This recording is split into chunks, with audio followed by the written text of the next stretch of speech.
Sveiki, šiandien mes bandom patarti, ką atkreipti dėmesį renkantis drėgmės surinktuvus, dar vadinamus oro sausintuvais. Apžvelgsime drėgmės surinktuvus skirtus naudoti buityje. Tokie renginiai padidina komforto lygį, pašalina drėgmę iš patalpų, padeda išvengti pelėsių atsiradimo ir bakterijų dauginimosi. Kai santykinė oro drėgmė tinkama, žmogus mažiau jautrus temperatūros pokyčiams ir jaučiasi komfortiškai.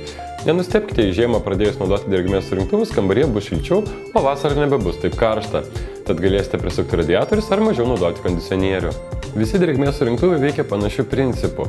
Drėgnas patalpos oras yra įtraukiamas į oro surinktuvą, greitai atvėsinamas, dėl ko drėgmė kondicionuojasi, o tada ventiliatorius išsausintą orą grąžina atgal į patalpą.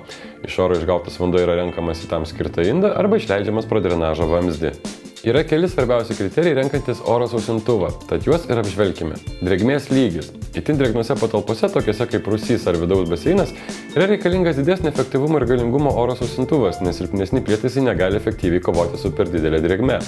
Surinkamo vandens kiekis priklauso nuo santykinės drėgmės patalpoje. Matote apytikslę plotą, santykinės drėgmės ir vandens surinkimo galimybių lentelę standartinėse namuose. Dažniausiai nustatyti patalpos drėgnumą ir reikiamą surinkti vandens kiekį būna sunku, tad tuomet rinkitės pagal patalpos, kurią planuojate sausinti plotą. Šis kriterijus pakankamai tiksliai nurodys, kokio drėgmės surinktuvo jums reikia.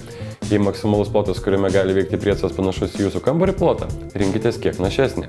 Renkantis oro sausintuvą, įvertinkite ir temperatūrą esančią patalpoje, kurią norite nusausinti. Ne visi drėgmės surinktuvai veikia efektyviai esant žemai temperatūrai. Rinkitės tokį, kuris pritaikytas dirbti jums reikalingoje temperatūroje. Praleidžiamas oro srautas nėra toks svarbus rodiklis kaip vandens surinkimas per parą. Kad ir koks praleidžiamas oro srautas bebūtų, įrenginys vis tiek nesugebės surinkti daugiau vandens per parą nei nurodyta. Oro sausintuvų garso lygis svyruoja priklausomai nuo modelio.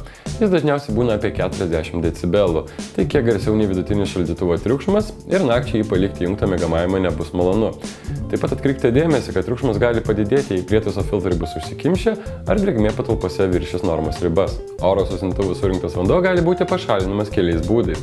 Paprasčiausiai prietaisai turi vidinius rezervuarus vandeniui, kuriuos reguliariai reikia ištuštinti. Dauguma oro sausintuvų įprastai išsijungia, kai jų rezervuaras būna pilnas. Atkreipkite dėmesį, ar tikrai jūsų perkamame įtaise yra tokia funkcija. Bemaž visi oro sausintuvai turi galimybę priimti pastovų vandens drenažo vamzdį. Vanduo gali būti nukreipiamas į kanalizaciją, svarbu, kad būtų pastovus vamzdžio nuolydis. Modeliuose su vandens siurbliais vanduo gali būti vamzdžiu stumiamas ir į viršų. Kitos aktualios funkcijos, į kurias reiktų atkreipti dėmesį. Kai kurie drėgmės surinktuvai gali dar atlikti ir šildymo bei vėsinimo funkciją ar filtruoti patį orą, mažinti dulkių kiekį, panaikinti kvapus ir bakterijas. Dar kiti turi automatinį įsijungimo laikmatį. Tikrai efektyvus įrenginiai su automatinė drėgmės palaikymo funkcija. Jie pastoviai matuoja patalpos drėgmės lygį ir automatiškai išsijungia arba įsijungia priklausomai nuo jūsų nustatytos santykinės drėgmės. Ką reikia žinoti apie šios prietaisus? Visų pirma, juos naudojant būtina išlaikyti minimalų atstumą nuo sienų ar kitų stambių daiktų. Tiesa, yra išimčių, kai kurie prietaisai pritaikyti statymui būtent prie sienos. Sausintuvą taip pat nerekomenduojama statyti arti šilumos šaltinių. Taip pat, jei paliksite atidarytą langą ar duris, kambarys norimo drėgmės lygio gali ir nepasiekti. Jei santykinė drėgmė mažesnė nei 35%, o langai vis tiek rasoja, reikėtų pagalvoti apie geresnę ventiliaciją. Oro sausintuvas gali ir nepadėti. Įvertinkite ir vandens talpos dydį. Jei sausintuvas per parą gali surinkti iki 10 litrų vandens, o jo bakelio dydis tik 2 litrai, tad jums teks dažnai ištuštinti rezervuarą.